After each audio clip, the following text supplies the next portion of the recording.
Halo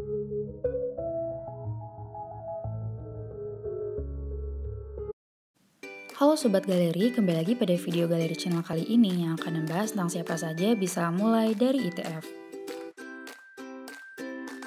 Banyak generasi muda zaman sekarang, khususnya generasi milenial yang ingin cara mudah untuk menjadi kaya. Rata-rata investor seperti generasi milenial inginnya serba instan.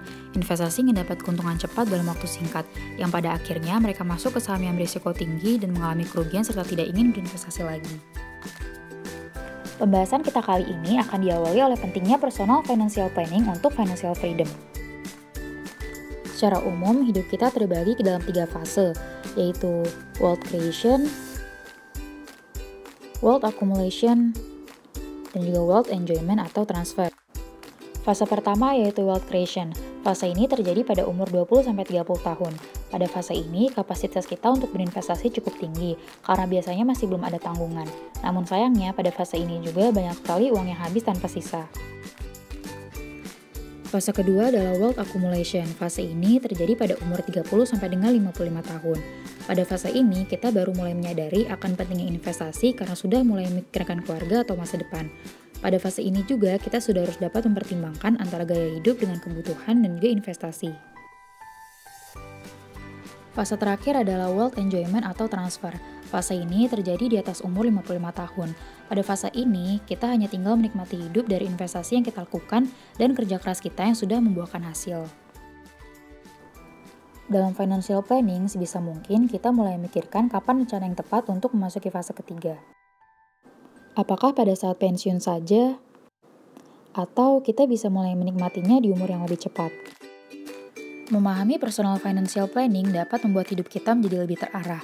Kita jadi mulai memikirkan masa depan dan mengerem pengeluaran-pengeluaran apa saja yang tidak diperlukan. Bagian utama dari financial planning adalah memahami diri sendiri. Agar terukur pencapaiannya, kita coba pahami kebutuhan investasi kita dan pilah menjadi 3 bagian, yaitu investasi jangka pendek, investasi jangka menengah, dan juga investasi jangka panjang. Setelah memahami tujuan investasi kita apa, selanjutnya jangan lupa untuk memisahkan antara apa yang benar-benar merupakan kebutuhan kita dan juga keinginan kita. Untuk keinginan, jika memang dananya tidak mencukupi, sebaiknya ditahan terlebih dahulu ya. Bagian kedua adalah kenali profil resiko. Resiko dalam berinvestasi adalah kemungkinan tidak sesuainya imbal hasil yang kita dapatkan dengan ekspektasi yang diharapkan. Semakin tinggi kita berani menerima resiko, maka semakin tinggi juga ekspektasi imbal hasil portofolio kita. Dalam menilai profil resiko, perlu juga untuk mempertimbangkan antara kemampuan dan juga keinginan dalam menanggung resiko. Tidak cukup hanya kemampuan, keinginan juga perlu dipertimbangkan. Jika kita memiliki kemampuan untuk menanggung resiko yang besar, bukan berarti kita harus menjadi risk taker. Perlu dipertimbangkan juga faktor keinginan.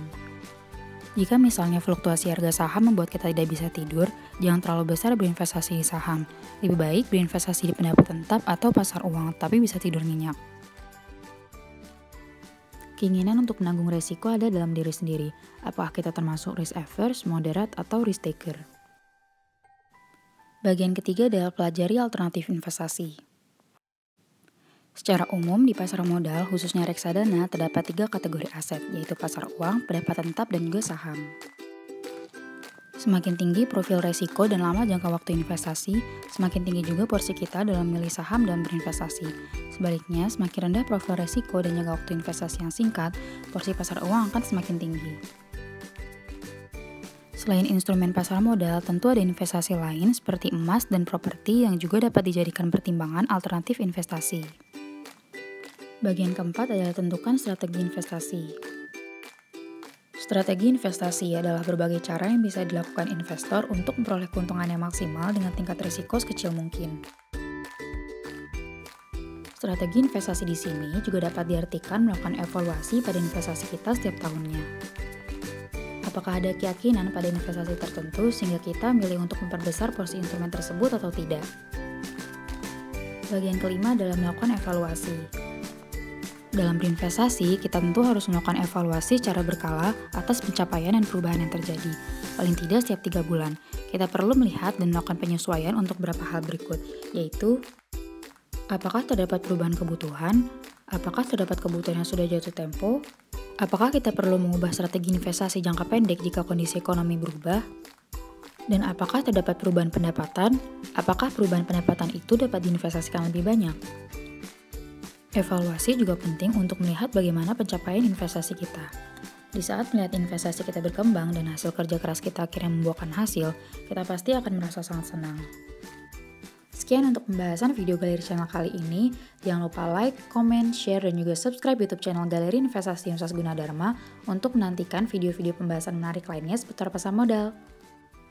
Thank you for watching dan sampai bertemu di video Galeri Channel selanjutnya ya.